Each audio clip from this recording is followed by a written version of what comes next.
Tumambad sa motoridad ang ekta-ektaryang pananim na napinsala sa lalawigan ng Quirino dahil po sa pananalasa ng bagyong Labuyo. Malaking pinsala rin ang idinulot ng kalamidad sa infrastruktura.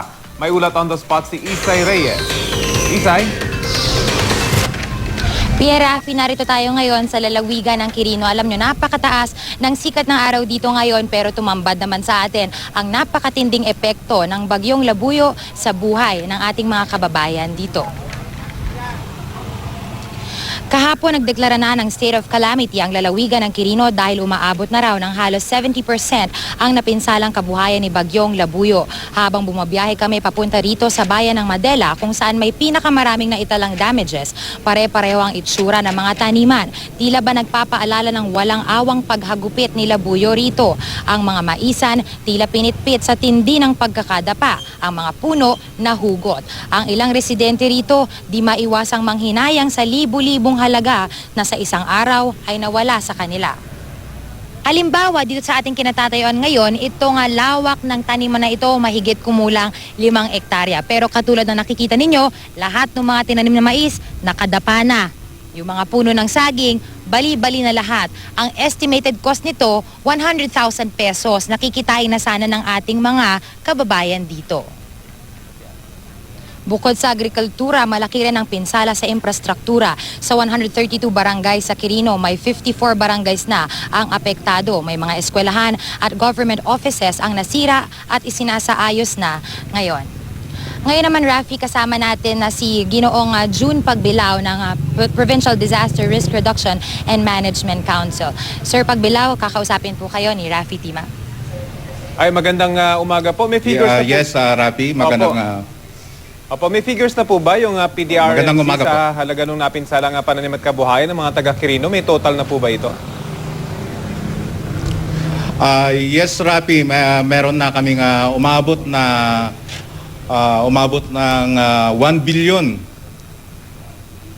Pati yung mga sa infrastruktura, Rafi. So 1 billion, gaano po ito kalaki kung ikukumpara sa mga nakaraang bagyo na dumaan na dyan? Actually, Rafi, doon sa nakarang mga bagyo, malaki din. Kaya lang ito kasi nataon sa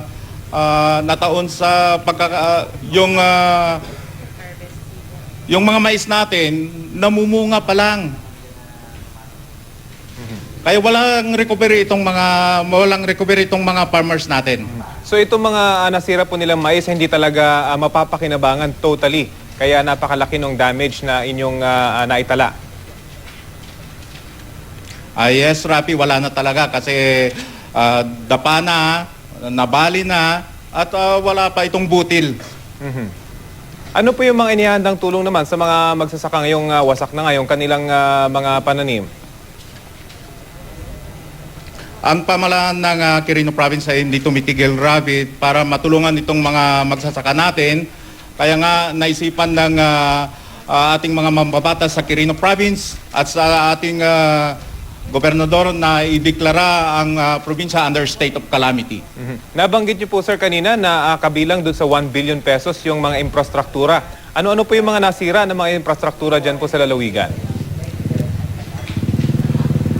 May mga paralan na nasira at may mga facilities ng gobyerno na ginagamit para sa mga farmers. At saka meron ding mga public buildings kagaya ng daycare centers at iba pa. Pero mga tulay naman po, intact naman po ba? Ito yung mga mahalagang infrastruktura para makarating yung tulong dyan sa probinsya. Okay naman, Rafi, wala namang problema sa mga daan at sa mga tulay natin. May mga tulay lang tayong overflow bridge kagaya ng Manglad, at saka San Pedro na up to now hindi po madaanan kasi nasira po itong mga daan papunta dito sa tulay. So ngayon po na medyo maganda na yung panahon na marami pa rin po bang mga nasa evacuation centers at kumusta po yung kanilang lagay at pamimigay ng tulong sa kanila? Actually, Rafi, wala tayong naitalang napunta sa mga evacuation center sapagkat ang mga taga-Quirino mas gusto nilang mapunta sa kanilang mga kamag-anak.